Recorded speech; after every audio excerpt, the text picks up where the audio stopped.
Hello and welcome to another fun-filled edition of Adam's Music Box, where today I want to tell you about one of my favorite bands of brothers in the sense that they were literally all brothers. And this is the Tavares brothers, who together formed one of the finest soul groups of the 70s called Tavares.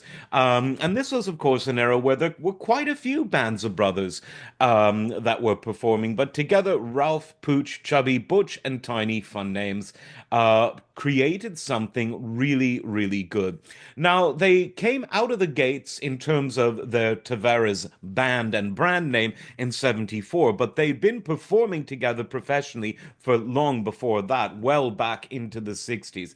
But it was in 1975 that they broke absolutely huge, particularly on the R&B charts with the In the City album, which still to this day it's aged really, really well. It's a great album, and it had the really big single It Only Takes a Minute. It only takes a minute, girl, to fall in love. You know it, everyone's heard it, but that's the band, that's the vocal group who did it, Tavares. So that is such a good song. They also did a great version of Edgar Winter's Free Ride.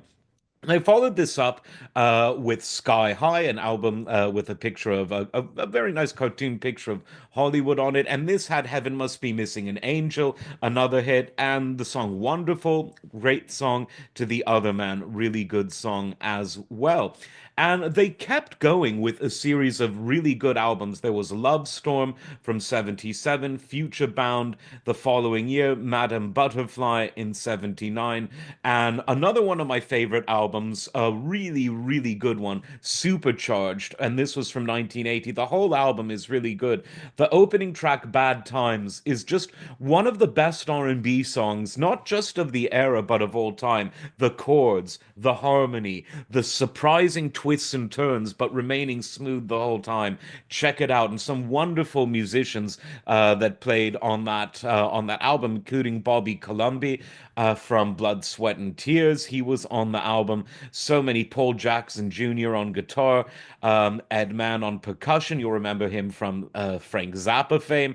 Harvey Mason, wonderful drummer. So this, like all of their albums, really, really tight stuff. But if I had to pick one album that I would say really captures them at their best, I'd be inclined to say Supercharged from 1980. Really good album.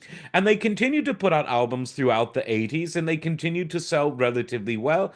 Their final studio album came in 83, but the band continued until death and illness in the 2000s started to slowly bring things to an end. But the surviving brothers are still active and out there. So if you haven't checked them out already, definitely check them out. They're one of the finest of the R&B and soul of the 70s. Some would call it disco. I think it's a lot better than that. And the albums I've recommended hopefully prove it. Like, subscribe, and we'll see you next time. Take care.